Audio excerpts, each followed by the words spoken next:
Hello, this is Chef John from foodwishes.com with pumpkin cinnamon rolls. That's right, I learned this from a witch who was turned into a zombie by a vampire werewolf, which is why I'm featuring it for Halloween. It's also scary delicious. And you know who loves this? Mummies. And speaking of Halloween, this video is just part of a larger playlist called Ultimate Halloween Treats on YouTube. So make sure you look out for that. But in the meantime, let me show you how to make this. So in the bowl of our electric stand mixer, I'm going to add 1 package of dry active yeast, a big pinch of sugar, and some very warm but not too hot water. About 100 degrees is good. I'm going to whisk that up, and we're going to let that yeast activate for about 10-15 minutes. And if your water wasn't too hot and the yeast was good, it's going to look like this. So after our yeast is all beautifully foamy like that, we're going to go ahead and start adding the rest of the ingredients in, which include pumpkin puree. That is not pumpkin pie filling, by the way. That is just pure pureed pumpkin. I'm also going to add some heavy cream, some salt, some melted butter, a splash of vanilla, and a little bit of pumpkin pie spice. And I'll explain what that is on the blog. And other than flour, that's pretty much it for the dough. Now at this point, I couldn't decide whether I wanted to put sugar in or not. I know there's some natural sweetness in the pumpkin, so I was just going to go ahead and add flour, but you'll see I changed my mind here in a minute. But anyway, at this point, we're going to add half our flour in and 1 whole egg. We're going to grab our dough hook attachment and start mixing this on a low speed. So we're just going to mix that for about 2 minutes until it looks like that. And at that point, I'm going to add in some sugar and the rest of the flour. So I basically changed my mind about the sugar. And when you do this, you can add that sugar right in with the pumpkin and the rest of the ingredients. Really doesn't matter as long as it's in there. And then we're going to turn that mixer back on low. And that's going to knead for about 6-7 minutes. And the amount of flour called for should just be barely enough to have that dough pull away from the sides of the bowl like that. So after a few minutes, if it's too wet and sticky, you can add a little more flour until it pulls away from the sides. And once it looks like that, like I said, you want to knead this for about 6 minutes until you have a very, very smooth, slightly sticky, and elastic dough. All right, it should be very, very soft and supple. See that? So mine's looking good and feeling amazing. At that point, we're going to want to drizzle in a couple drops of vegetable oil into the bowl, and we're going to use that to coat the dough. So I'm going to give it a little rub, a little oil massage, place it back in. I'm going to put some foil over the top, and we're going to let that dough double in size. It's going to take about an hour and a half, I guess. And while we're waiting, we might as well go ahead and make our sugar cinnamon filling, which is so easy. We're going to take some brown sugar, some white sugar, and a whole lot of cinnamon, and we're simply going to take a spoon and mix that together. So once that's mixed together, just set that aside, and we're ready for the dough, which hopefully by now is doubled in size. We're going to transfer that onto our cutting board that's been well floured. Of course, that's going to deflate the dough, which is fine, because what you're going to do is use your hands to pat it out into a kind of rectangular shape, right about 1 inch thick, something like that. Of course, you're flouring your hands when needed, and when it looks something like that, you're going to sprinkle it with a little bit of flour, switch to a rolling pin, and roll that out into a rectangle approximately 20 inches by 12 inches. So I'm going to check with my tape measure here. That's 20 by about 12, close enough for YouTube. And we are ready for maybe my favorite part, the buttering of the dough. And we're not talking about a little bit of butter. We're talking about a ton of butter. Can you use margarine for this? Absolutely not. If you do, I will have to haunt your dreams for eternity. So suit yourself. So I'm just using my pastry brush to cover the surface except the edge closest to you. I'm going to leave about 2 inches at the top there unbuttered because that's where we're going to finish our roll. So don't butter that front edge. At that point, I want you to evenly distribute your sugar mixture over the dough. All right, get it as even as possible. And once that's sprinkled on, you're going to take a little bit of water on your fingertip and just go right along that edge we left unbuttered. And you'll see why in a second. And at that point, you're ready to start rolling. So start at the bottom and roll up nice and tight. You don't want to smash everything, but you don't want any pockets of air in there. So roll it up nice and firmly. So you're going to roll it up, roll it up, roll it up. And when you get towards the end here, you're going to try to do 2 things. You're going to try to end up with the seam on the bottom. And you're also going to use your hands to kind of make it as even as possible. So that's looking good. And because we painted a little bit of water on that edge, that seam at the bottom is going to seal nicely. And that is ready to cut. So we're going to take off about a 1/2 inch to 1 inch on either end. Just because of the rolling, those ends are going to be mostly all dough. So trim a little bit off. Then I'm going to cut it in half. And then each half in half, which gives you 4 pieces. And if you cut each of those 4 pieces into 4, like I'm doing here, you're going to have 16 of these beautiful pinwheel pieces of dough All right, you can see that beautiful cinnamon sugar filling in there. Just gorgeous. All right, those you're going to carefully place into a very well buttered baking dish. We're going to place those in. All right, make sure they're all evenly spaced. And now we need to let these double in size. So I'm going to wrap it in plastic. I'm going to put mine in the oven. The oven's off. I'm just using that as a place to let them rise. And mine took about 45 minutes. And they doubled, and they looked like that. So I'm going to take the plastic off. We're going to preheat our oven to 350 degrees. We're going to place those in the center of the oven. And we're going to bake those for exactly 30 minutes. And 30 minutes later, they're going to kind of look the same, but they're going to be baked. And the outside will have a little bit of a golden brown crust. So we're just going to leave those alone. We're going to let them sit right there for about 15 minutes to cool down a little bit while we make our cream cheese glaze, which is extremely easy. So check it out. So in a small bowl, I have some room temperature cream cheese, some powdered sugar, and a splash of milk. And I'm simply going to take a spoon and mix that until smooth. And yes, that spoon did turn into a whisk. So I don't know why I was using a spoon there, but a whisk is going to work much better. Now, some people like to put a few drops of vanilla here. I don't because I had vanilla in the dough. But you could double up if you're into the, vanilla thing. And when that is mixed and completely smooth, go ahead and spread it over your warm pumpkin cinnamon rolls. And of course you could just dump it on and spread it over, but if people are watching, slowly drizzle it. And while you do, look at the expression on their faces. Now that is casting a spell. And that is pretty much it. If you want to, you can garnish with a little bit of pumpkin seed. I think it looks nice. Those spots of green against that golden roll. I think that looks really good. And that was unbelievably delicious. Oh, and one pro tip, if you do serve these at a Halloween party, be careful of the zombies. After they finish the cinnamon rolls, sometimes they try to eat your brains. So just a heads up. And of course, the true test to any cinnamon roll, pumpkin or otherwise, is can you unravel it so that you can eat each sticky layer individually? Yes, you can. So anyway, like I said, this would make a great Halloween treat. Let the kids have the candy. We will enjoy some of these. So I really hope you give these a try. Head over to foodwishes.com for all the ingredient amounts and more info as usual. And as always, enjoy.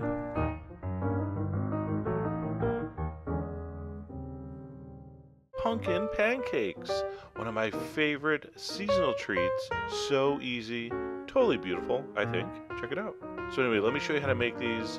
First, we're going to get our dry ingredients together, which is, of course, all-purpose flour, some brown sugar, and some white sugar, some baking powder and baking soda, some cinnamon, some ginger, some allspice, and some salt, of course. And then we're going to take a whisk and simply mix it up for about a minute, 2 minutes. Basically, this is going to mix all the dry ingredients together. It's also going to aerate the flour a little bit. Basically, this has replaced sifting. Basically, the biggest difference between yours and your parents' generation is not the internet. It's we don't sift anymore. So once that's done, just set it aside. And then it's on to what we call the wet ingredients. And they're called that because they're not dry. We have pumpkin puree, not pumpkin pie filling. Regular pumpkin puree, an egg, 1 whole egg, milk, lemon zest. Don't throw away the lemon. We're going to use the juice. I'm going to mix that up really well. Then I'm going to add my oil and lemon juice. Now you probably could have added the oil and the lemon juice before you mix this, but there's something about lemon juice and milk that, I don't know, scares me. And it probably would have been fine, but I usually mix my lemon juice in at that point once it's mixed. Last but not least, we're going to stir in the dry ingredients. And almost any kind of batter you're making, you're simply going to mix until it comes together. You don't want to keep stirring and stirring and stirring. All right, so that's just about perfect. We're going to grab a scoop. I'm going to go over to the stove where I have a skillet on medium-high heat. You can use butter if you want. I use just a little bit of vegetable oil. You don't need too much. All right, I'm going to drop about 1/4 cup amounts. This works for any size. You like big pancakes, go for it. You like little silver dollar pancakes, go for that. So these are going to cook about 3 minutes per side. That's just a guess. You know how to do it. I don't have to teach you how to make pancakes, right? You know how to make pancakes. You know when to turn pancakes. Or do you? All right, in case you don't, here's what you're looking for. When you put your batter down, give it a minute or two, and you're going to see little tiny bubbles form around the outside, around the outside, around the outside. And then as soon as you see bigger bubbles, see that one? As soon as you see bigger bubbles come up to the top, Then you're good to flip. And there you go. All right. So very super simple recipe. Totally gorgeous color, I think. Love that color.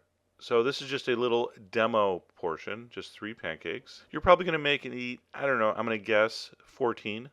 Oops, save the good looking one for the top. All right, put some butter on there. Of course. Why would you make pancakes and not put butter on it? Come on, people.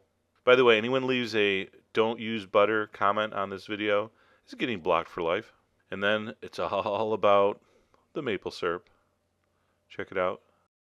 You're welcome. I didn't do slow motion maple syrup. I almost did. And that's it. A little bit of a garnish, pumpkin seeds on top. So pretty.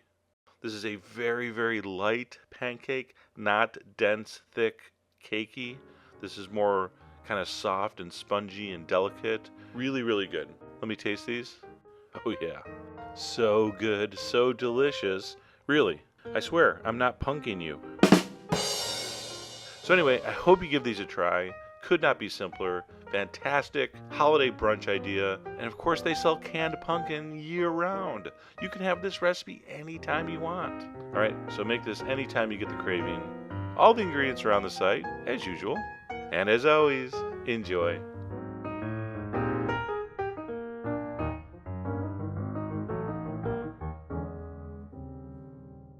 Old-fashioned pumpkin butter.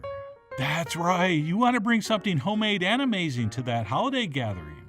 But you have a problem. Actually, you have 2 problems. You don't have a lot of money or cooking experience. Well, if that's the case, this simple-to-make pumpkin butter is exactly what you're looking for. And by the way, I'm not saying we should stop making pumpkin pies, but if we have this stuff around and some buttered toast, I'm saying we could. So with that, let's go ahead and get started by transferring all our ingredients into a saucepan. The first of which would be a couple cans of pumpkin puree. And in case you're wondering if this would be better if we use fresh pumpkin, the answer is definitely no. I mean, maybe if you're really lucky and get some super sweet sugar pumpkins, it would come out close. But you're adding so much extra work and time to this, I don't think it's really worth it. But anyway, you decide. I mean, you are, after all, the martyr of making this harder. And as long as you're using pure, high-quality pumpkin puree, the stuff in the can, especially for a recipe like this, is the way to go. And then to that we will add a little touch of white sugar, as well as a 1/4 cup of pure real maple syrup, which quantity-wise, most of your pumpkin butter recipes call for a lot more of, which is fine if that's what you're going for, but I want something more pumpkin forward. And then as far as spices go, we'll definitely want some cinnamon, as well as some ground ginger, some freshly grated nutmeg, plus a little touch of ground clove, and then we'll finish up with a pinch of salt. And then last but not least, believe it or not, exactly 1 shake of cayenne. Okay, not really enough to taste, but if you don't put it, it will be missed. And then our last 2 ingredients here at this stage will be some apple juice, or apple cider, it really doesn't matter. And then a little splash of apple cider vinegar. And a lot of the other recipes call for lemon juice here, which is fine too. I just think the cider vinegar is a better match with the pumpkin. And that's it. We'll go ahead and take a whisk and give this a thorough mixing before it goes on the stove. And please note, at this point our mixture is pretty thin and liquidy, but it is not going to stay that way.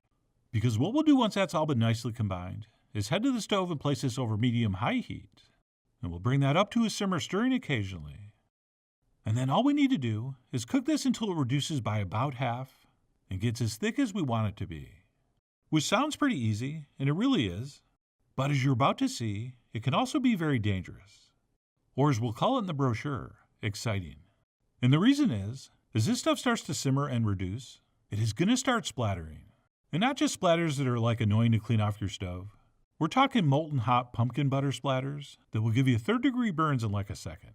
So we need to be very, very careful and do a few things. All right, the first of which is once it starts bubbling enthusiastically, we can back our heat down to medium-low. And we could, if we want, also use a bigger pot. Okay, this looks like I have plenty of room here. And I technically do. But by using a deeper pot, that stuff's going to be farther away from us. And that will definitely help the situation. But besides the pot or pan size, the best strategy is to use one of these splatter guards. And yes, as you can see, this is not the first recipe I've used this for. Oh yeah, this thing's been through the wars. But while not attractive, these things are very, very effective. And will keep virtually all the splatters off your stove. But because this stuff's going to get really thick, and we're going to have to give it the occasional stir, we're still going to have to be very, very careful because we're going to have to lift it off to do that. So we really want to go slow and kind of jab at it a little bit and do little stirs before we get too aggressive. And if you really want to be safe, you could put an oven mitt on, which really is not a bad idea. But anyway, how we're going to finish this is by cooking it over medium-low heat, or I guess medium if you're a little more adventurous. And we'll do that stirring safely and occasionally until the mixture cooks down and becomes very thick, which might take, 45 minutes? Right, it depends. But if everything goes according to plan, it should eventually turn into something that looks like this. Okay, that color is really going to deepen and darken, and the mixture should be thick enough to hold some very sharp lines. So that is looking just about perfect, which means we can pull it off the stove and let it cool for exactly 10 minutes before adding our last ingredient. And that would be a little bit of cold, unsalted butter. And we'll go ahead and toss that in and start whisking. And we won't stop whisking until that disappears. And while the butter's optional, I do think it adds a little bit of important richness. But also, once this mixture is fully chilled, I think it improves the texture as well. And of course, if you want to give it a taste while it's still warm, go ahead. But we're going to serve this cold. So really, that's the temperature you're going to want to judge it at. And then what we'll do is go ahead and transfer this into the airtight container of our choice. And we'll go ahead and let it cool. And then you don't have to, but because I have to take some contractually obligated pictures, I'm going to go ahead and take a spoon and smooth out the top and try to make that surface a little more visually appealing. Oh yeah, in the food styling business, they call that $1 million swirl. What's that? I'm being told they don't call it that, but I do. And that's it. Once that cools down, we'll seal it up. And we will pop it into the fridge until thoroughly chilled, preferably overnight, so it's nice and cold and those flavors have had time to develop, at which point we'll pull it out and present that next to some mini decorative pumpkins. And that, my friends, especially if you're a fan of pumpkin, is one of the most delicious things you'll ever taste. Okay, just pure spiced pumpkin-y goodness. And while it is good enough just to eat off your finger, what we really want to do here is spread this on some buttered toast. Oh, and a quick tip here. An offset cheese spreader that you thought would look nice in the pictures is not really that great of a spreader. So it took me a moment to get that on exactly how I wanted. But it was worth the wait, because when I picked that up and bit in, it was nothing short of spectacular. And then I dropped it. And with the laws of the universe such as they are, it landed pumpkin butter side down. So that was unfortunate. But as you know, we never let the food win. So I scraped it up and finished it off. And it turned out to be a blessing in disguise, because on the second take my spreading looked a lot better. And I achieved what they call in the food styling business, $1 million swirl. But anyway, I was able to eat this one without incident. And I thoroughly and profoundly enjoyed every single bite. And if you're wondering what this tastes like, imagine the best pumpkin pie filling you've ever had, and then imagine it being like 10 times better. Okay, just a deeper, more intense pumpkin flavor, with what I think is just the right amount of sweetness, and just enough spices to make things interesting without becoming overwhelming, which is the problem with a lot of pumpkin recipes. Just way too much spice. But anyway, that's it. What I'm calling old-fashioned pumpkin butter. And by old-fashioned, I mean this recipe was around before smartphones.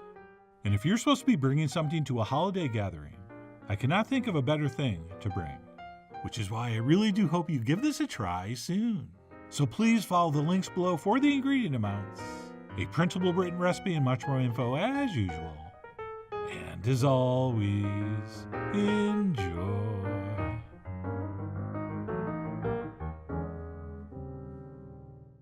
Pig in a pumpkin.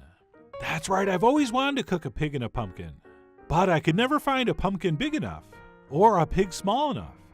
So I finally just settled for cooking part of a pig in a pumpkin, and the results were almost as delicious as they were beautiful, since this really was one of the more visually stunning things I've made in a long time. So with that, let's go ahead and get started. And the first thing I did was cut up some pork shoulder, which is often sold in butcher shops as pork butt. And why that is not nearly as entertaining of a story as you'd think. But anyway, I have about 4 pounds of pork shoulder here, which were formerly sold as 2 pork roasts, which is why they kind of have these weird flaps, since the butchers kind of tucked those in and then tied them up to make them look like one solid piece. But anyway, notwithstanding a couple fatty flaps, I went ahead and cut that into nice large chunks. And then once that was set, I transferred it into a large mixing bowl and proceeded to season it with a whole bunch of kosher salt. And yes, we do need that much. I also tossed in some freshly ground black pepper, and of course a little shake of cayenne, as well as a little bit of dry thyme. I hadn't planned on that, but there was like a half teaspoon left in the bottom of one of my jars. So I figured, what the heck, let's throw that in. And then I followed that with something I did plan on adding, which was some crushed fennel seed. And then I finished up with a couple fresh items, including some freshly chopped rosemary and some sliced shallots. And then I went ahead and gave that a very thorough mixing.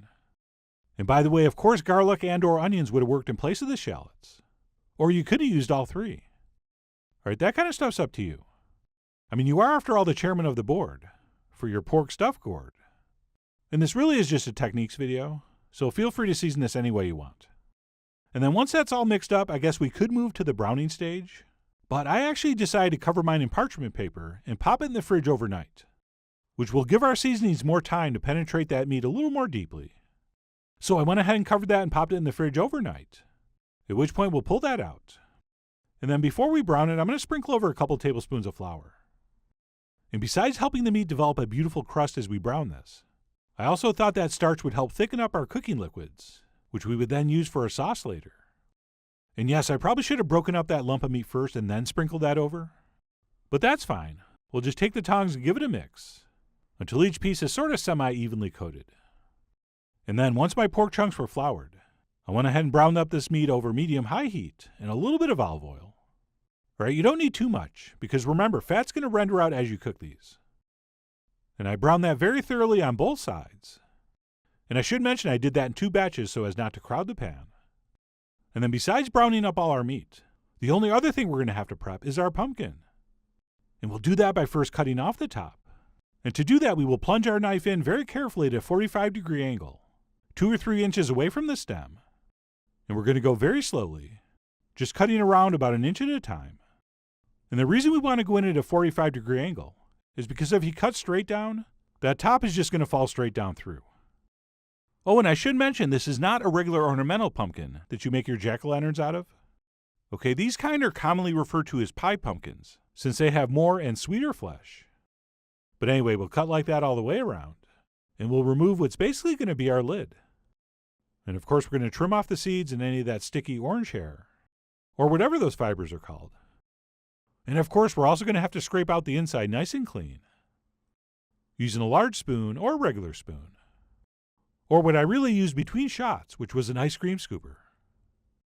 And that did take a few minutes, and was by far the hardest and most annoying part of the whole operation. But eventually I got that nicely scooped out, and when done, it should look a little something like this. And then what we'll do once our pumpkin is sans seeds is place that into some kind of baking dish or pan. And as you can see, I did put a little piece of parchment paper in there. Although, to be honest with you, I'm not exactly sure why. But anyway, once I had my pumpkin panned, I proceeded to fill that with my browned meat. And I was not sure it was all going to fit, because I just guessed at the amounts. But as luck would have it, it actually all fit in perfectly, including any of those shallots and scraps from the pan, as well as, of course, any accumulated juices. If you throw those away, we can't be friends. And then after that, I finished up by pouring in my braising liquid, which was a couple cups of hard cider, or as my European friends call it, cider, because apparently it always has alcohol in it over there, as so many things do. So I poured in a couple cups of that, and then pressed on the top, which did not quite fit, but close enough. And I figured as this roasted, and the meat shrunk up a little, that lid would settle down. And then once I had that all situated to my liking, I went ahead and transferred that into a 350-degree oven for almost 4 hours, or until it looked like one of the greatest things I've ever seen come out of an oven. I mean, come on, check that out. And yes, of course, as that was roasting, I was checking it with a skewer, which I'm just pretending to do here. But do not, under any circumstances, stop cooking this until when you test it with a skewer or a knife or a fork. That meat is very, very tender. And then what I did was decide to let this rest a little bit. And while it was sitting, I decided to paint the outside with the rendered fat. Because even though we don't think something could look any better, we always want to check. So I brushed some of that hot melted pork fat all over. And believe it or not, it became even more gorgeous. And then I didn't film it, but I did spoon off the rest of the fat and reserved any of the juices in the bottom so I could mix that with the juices inside the pumpkin to use that as a sauce later. And then just because I thought it would look nice for the pictures, I surrounded that with some Brussels sprouts I'd sauteed in butter. And once that was set, I went ahead and took a few pictures, like 100 or so. And it took a while, but eventually I got tired of looking at it. And I pulled off the lid so I could serve some up and see how it tasted. So I pulled out some pork, which smelled absolutely amazing. And I also cut out a serving of the pumpkin, which if you've never had before, actually tastes a lot like butternut squash. And I went ahead and plated some up with some nice buttery mashed potatoes. And then I finished it off by spooning over some of the cooking liquids, after skimming off some of the fat. And I will admit it was not the most beautiful sauce, because it had a bunch of particles from the cooked pumpkin. This sort of made it look a little grainy, which is why I decided to finish this by distracting everybody with a nice sprinkling of freshly chopped Italian parsley. And I will give you more info about the sauce in the blog post. But anyway, I finished up with some parsley. And that's it. My pig in a pumpkin was ready to try. And as far as the cooking method goes, I thought this was very, very successful. And although it was very subtle, the pork did pick up a little touch of sweetness. And on the other hand, the pumpkin really picked up a ton of that pork flavor, mostly thanks to all those sausage-like seasonings. And by the way, if we have any kids watching, don't eat things off the tip of a knife. Unless you're playing pirate, then it's okay. So to summarize, the pork was amazing, the pumpkin was amazing, the sauce was pretty amazing. Although, like I said, I'm going to give you a little advice about that in the blog post. I probably could have poured in a little more cider, so I would have had a little more. But anyway, all in all, an amazingly successful experiment. And visually, just a total seasonally appropriate showstopper. In fact, I thought this looked so incredible that even if you're not going to use this technique to braise pork, I think this is probably how you should cook your stuffing for Thanksgiving. I mean, not that Grandma's casserole dish is not impressive, but imagine walking to the table with this. Or if you don't get some oohs and ahs with this, you might need to be thinking about a different guest list. But anyway, whether you're going to use part of a pig or some other savory stuffable substitute, I really do hope you give this a try soon. So head over to foodwishes.com for all the ingredient amounts and more info as usual. And as always, enjoy. Pumpkin Cheesecake. That's right, we're combining America's favorite cheese-based dessert with America's favorite gourd. Sorry, cucumbers. And this came out so delicious, I can't believe nobody thought of combining these before. It really works great. So let me show you how to do this. The bad news is there's a lot of ingredients. The good news is it's super easy to do. So step one here, we're going to make a crumb crust. And instead of the traditional graham crackers, we're going to go with ginger snaps. And I want you to use those thin, dry, hard ones you ate when you were a kid. Do not buy those fancy, good-tasting ginger snaps. And we're going to throw those in a bag and crush those down to a fine crumb. And if you have a food processor, use it. This took like 20 minutes and the bag broke, and it was kind of annoying. But eventually I got her done. So we're going to toss a couple of cups of those in a mixing bowl, to which we're going to add some flour, some brown sugar, and some melted butter. And then we're going to take a spatula and we're going to mix this thoroughly, kind of smashing it and mashing it against the bottom of the bowl until it basically resembles sand. And it's not really going to hold together yet, but that's fine because we're going to add 1 egg yolk. And once we mix that up with the spatula very well, you should have a nice pressable ginger snap crumb crust. All right? And it's not going to be wet. It's still going to be very sand-like. But if you squeeze it together like that, it will clump, which is perfect. So we're going to set that aside while we prep our springform pan. That's your standard 10-inch by 3-inch cheesecake pan. I'm going to spray that thoroughly with some canola. We're going to dump in our crumbs. We're going to even them out, of course, because why wouldn't you? And I like to go up the sides about 1 inch. And then you're going to want to press that down firmly on the bottom, of course. And if you want up the sides a little bit, you'll want to go around and press with your fingers around the outside, around the outside, around the outside. Okay, so our crumbs are in and firmly pressed. And at that point, we're going to place this on a piece of heavy-duty foil and kind of press it tight and bring it up against the sides. And then we're going to place that in a large roasting pan. And because we are going to use a water bath, that foil is going to add a little extra layer of protection. Although I've never had a problem with water getting into the pan, so this is probably unnecessary. But we'll do it anyway. Some of us get paid by the step. And then we can just let that sit there while we make our filling, which like any great cheesecake is going to start with cream cheese. So I got 4 packages. I'm using the one from the city that the roots are from. And to that we're going to add some brown sugar and white sugar. And we'll bring that over to our stand mixer that has the paddle attachment. And all we need to do for this step is simply cream those together. So start off slow so it doesn't all fly out. Come on, stay in there. Stay in there. All right, I think we're okay. And once it gets mixed in, you can turn it up to high speed and just mix that until light and fluffy. At which point we're going to stop, scrape down that paddle, and simply reserve that until needed. So in another bowl, we're going to add 2 cans of pumpkin puree, pure pumpkin. The ingredient list should literally just say pumpkin. If it says anything else, don't use it. And then we're going to spice that up with the traditional pumpkin pie spices, including cinnamon, some ground ginger, some allspice, some freshly grated nutmeg. And by the way, to the people emailing me, I have no idea why I say it like that. It's a mystery. We're also going to need a nice big pinch of salt, as well as some vanilla extract and some bourbon whiskey. Oh yeah, that's optional, but you should add it. And then we're ready for the eggs. We're going to add 4 large whole eggs plus 2 large egg yolks. And then we're going to grab our whisk and start mixing this up. And anytime I grab a whisk, I always ask myself, what did you forget? And in this case, it was the flour. So I stopped, threw in some flour, resumed mixing, and we're going to keep mixing that until completely smooth. And then the final step, go ahead and grab your cream cheese mixture, dump it in, and mix it until absolutely and thoroughly smooth. It's going to take a minute, but you don't want any lumps of cream cheese because you'll see little white dots in your finished cheesecake. And of course, I made this harder on myself by using cold cream cheese instead of room temperature cream cheese, which would mix in a lot easier. So please follow the directions on the blog post where I say to use room temperature. And once you're confident that is absolutely smooth, we can go ahead and pour that into our pan. And then we don't want to give it the old tappa-tappa or the traditional old shaka-shaka, but we are going to spatulate this in the center, which is going to kind of settle everything from the inside out. And once that's been done, we're going to carefully pick this up. Yes, it is filled almost all the way to the top, so be careful. We're going to carefully place that in the center of a preheated 325-degree oven. And I mentioned we're going to do a water bath, but that's much easier if you pour the water in with the pan already in the oven. So I'm going to pour in my steaming hot water. They say it should be boiling, but my tap water is so hot, it's almost boiling. And we're going to pour that in, and we want it to come about halfway up the pan. And once we've done that, we'll push that back in, close the door, and we're going to bake that at 325 for about an hour and 45 minutes approximately.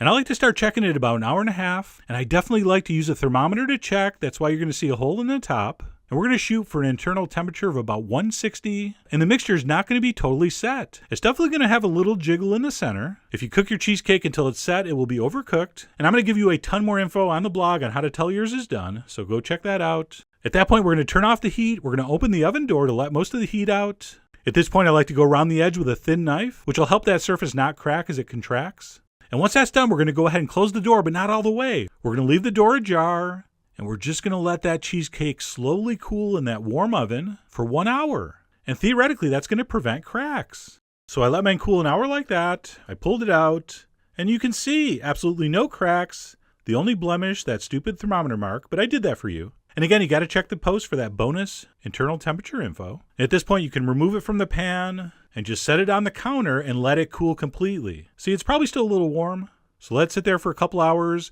Once it's room temperature, throw some foil on it, throw it in the fridge, and chill it completely before you try to unmold it. You cannot and don't want to cut a warm cheesecake. Besides, warm cheesecake tastes terrible. So let it cool. And if you do leave this overnight, don't be surprised if the next morning you have some pumpkin sweat. Nothing to worry about, totally normal. Just take a paper towel and wipe off a little of that perspiration. And then simply unlatch that spring, carefully remove the ring, and you're ready to slice and serve your pumpkin cheesecake. Check that out. For an old line cook, that's not bad.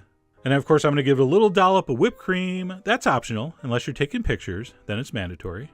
And then maybe for a little visual interest, some green pumpkin seeds. You may remember that garnish from every single pumpkin recipe I've ever done. And that's it. Lots of ingredients, took a long time, but super easy to make, and the taste and texture just absolutely stunning. Like a perfect hybrid between a pumpkin pie and a cheesecake. The flavor's like 75% pumpkin pie, 25% cheesecake. The texture the other way around, like 75% cheesecake, 25% pumpkin pie. And if you add that up, it comes up to 100% delicious. So whether you're making this as a special Thanksgiving dessert, or just anytime you want something sweet that tastes incredible, I really hope you give this a try. Head over to foodwishes.com for all the ingredient amounts and more info as usual. And as always, enjoy.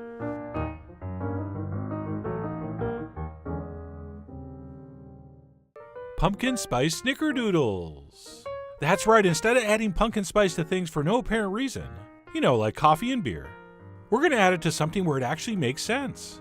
Like the always popular cinnamon sugar cookie known as the Snickerdoodle. And of course, I'm mostly kidding about the coffee and the beer. If you want to ruin those things by adding pumpkin spice, who am I to judge? But here I don't think we're going to have any controversy at all, since I believe these spices take an already great cookie and make it even better. So with that, let's go ahead and get started with our dry ingredients. which as usual is going to start with some all-purpose flour, to which we will add some salt, as well as some baking soda, which we will follow by a spoon of cream of tartar.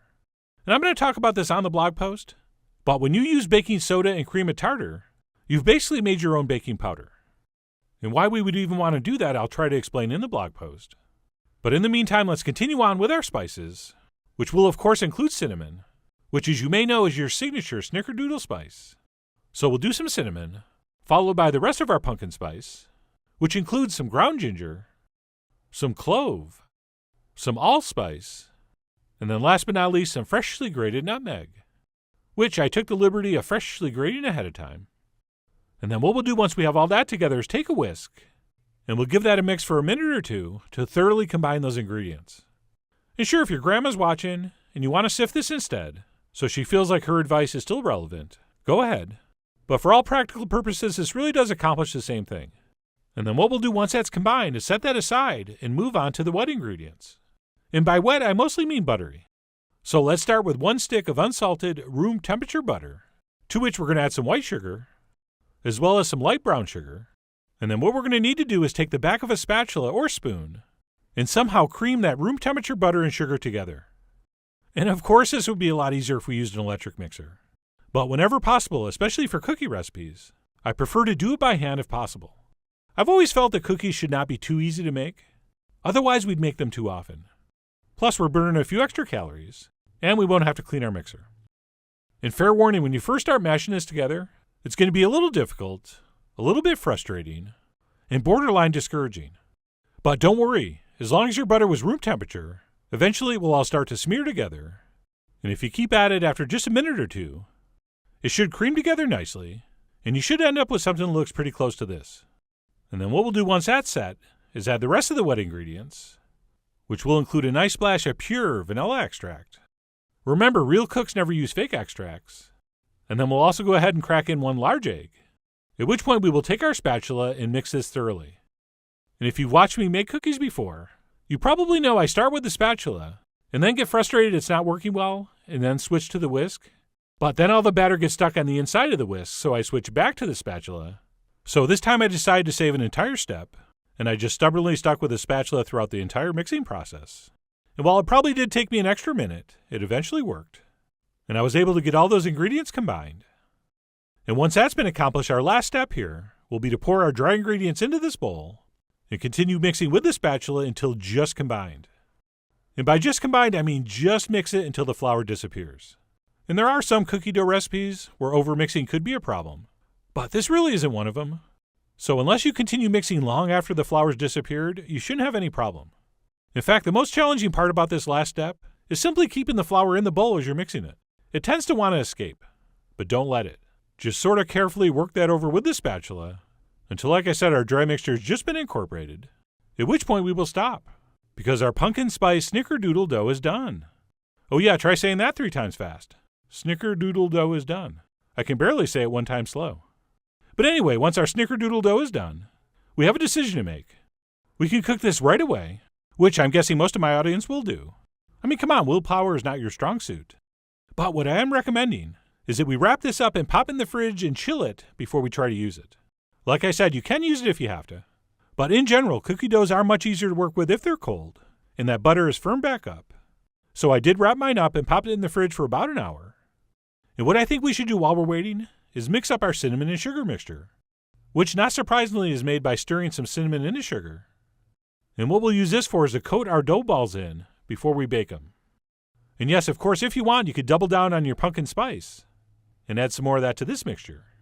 But anyway, we'll go ahead and stir some cinnamon and sugar together, and then we'll just set that aside and wait until our dough is chilled, which mine is. So we'll go ahead and pull that out of the fridge, and I'll go ahead and unwrap that and portion it using one of these sorbet scoops, which slightly rounded gives me exactly 2 tablespoons, which for me is the perfect size. And once we scoop our dough, we'll transfer that into our sugar mixture and kind of roll it around to make sure it's coated. And that is pretty much it. Once coated, we'll roll that into a smooth ball and transfer that onto a Silpat lined baking sheet. And then I do like to press them down just a little. And that's mostly so they don't roll out of position when I transfer them in the oven. But I also think it makes them come out a little thinner. And as you can see, I'm giving those a lot of space. I'm just going to go with 8 to a pan. And then what we'll do once those are panned up is transfer those into the center of a 350-degree oven for about 10 to 12 minutes, or until they look like this. So of course, exact cooking time is going to depend on how crispy/chewy you want your cookies. But for me, about 11 minutes was perfect. And then what I like to do is let these sit on the baking sheet for about 5 minutes before transferring them to a rack to cool completely. And what I like to do while I wait, and while these are still hot, is give them a little extra sprinkling of cinnamon sugar, which may or may not be completely unnecessary. And then, like I said, after about 5 minutes on the pan, we can go ahead and transfer those onto a cooling rack, where we will let those cool completely before eating. And while I was waiting for that first batch to cool, I actually did a second batch, but as a little experiment, I did them without pressing them down. I just left those perfectly round and carefully transferred those in the oven. And the result of this experiment was that these came out pretty much exactly like the first batch. Maybe just ever so slightly not quite as flat. But anyway, I've always wanted to be a scientist, so that was kind of a fun experiment. And I was always curious how big a difference it made if you press them down a little. But regardless, either way, we are going to let those cool completely on the rack before enjoying, which for the sake of the video, we will pretend I did. And while these aren't the most spectacularly beautiful cookies you'll ever see, the taste and texture more than makes up for it.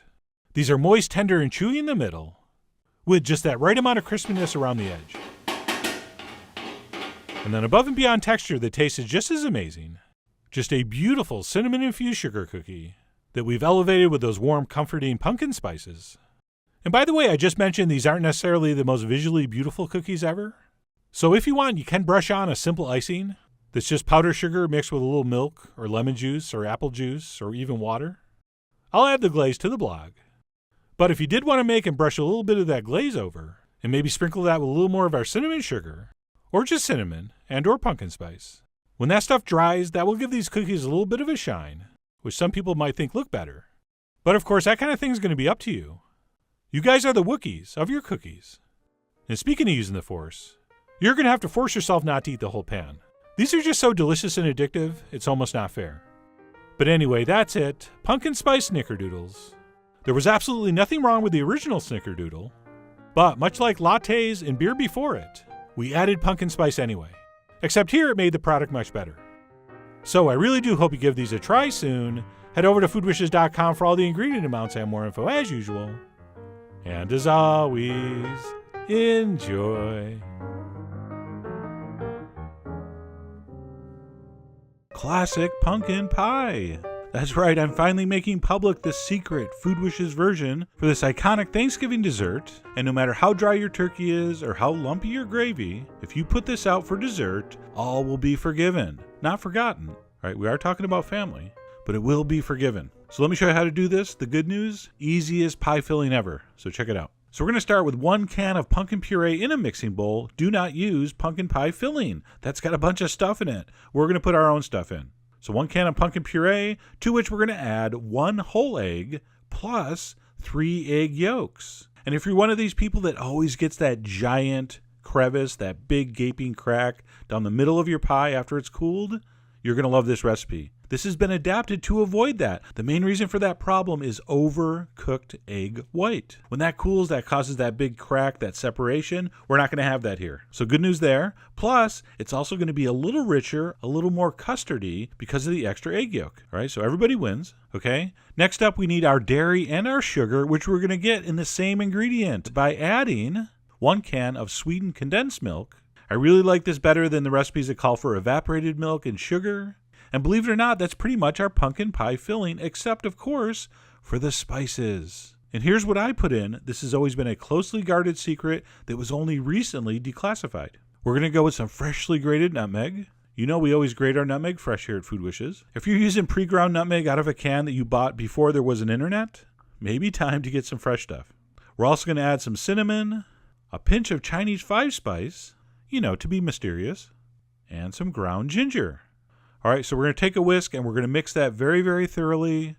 And as I was mixing this, I realized I'd forgotten one of the most important ingredients, the salt, which sounds kind of weird for a dessert. But without that salt, you're going to get a very flat taste. You just really need that to bring out the sweetness and the flavors in the other ingredients. So don't forget the salt. So I toss that in, And once that was mixed very, very, very thoroughly, it's time to pour it into a prepared pie shell. Now, of course, I'm assuming you're going to go to Food Wishes and watch our video on how to make pie dough. But if you don't, that's fine. You could use pre-made, pre-rolled pie dough like I did. It's fine. It's Thanksgiving. There's a lot going on. Don't judge me. But of course, if you do use pre-made pie dough, at least go around with your finger and make some imperfections so it looks like you did it yourself. It will give the impression that you care. All right? So regardless whether it's homemade or store-bought, we're going to pour in our filling. We're going to give it a little shake-a-shake-a. And then, of course, the old tappa-tappa. And why we're doing that, because there might be air bubbles in the filling, which of course would cause, well, they wouldn't cause anything. Absolutely no problem at all. But it's traditional. We give it the old tappa-tappa, so do it. And once you tap that, we're going to place that in the center of a preheated 425-degree oven for just 15 minutes. Then turn it down to 350 for another 30 to 35 minutes, or until it's just barely set. And here's how you're going to be able to tell. We're going to test it with the tip of a knife. They generally say to go in about 1.5 inches from the edge to test, which I did. And you see that perfectly clean. So that means the pie's done. Even if the center's slightly undercooked, it will continue to cook as it cools. But you'll see here, I tested all the way to the center, and it came out clean. And that was just after 30 minutes at 350. So don't go any farther than that. Do not overcook this. That will cause it to crack when it cools, okay? And by the way, see that mark there? I made that with the edge of the towel. It was very unfortunate. So I'm just going to put that on a rack. We're going to cool that completely before we try to cut it. I actually prefer it chilled, but that's just me. But at least let it cool all the way down to room temperature. And was I upset that I marred the surface of my beautiful pumpkin pie just to demonstrate that doneness stuff with the knife? Yeah, a little bit. But that's okay. My Photoshop skills are legendary, and we have whipped cream, which of course is going to let us cover any flaws. So I'm going to put a very, very sexy dollop of whipped cream on there. And just in case you're not sure how to do a very sexy dollop of whipped cream, check out this slow motion footage. It's all about that half turn at the end. So you're going to give it a twist, 3 thrusts, and the pull. And there you go. And then to finish, a little light dusting of cinnamon just to give it that final magazine cover quality look. And not to be immodest, because you know I am very, very extremely humble, but that really does look awesome. And that is done. The official Food Wishes version for classic pumpkin pie.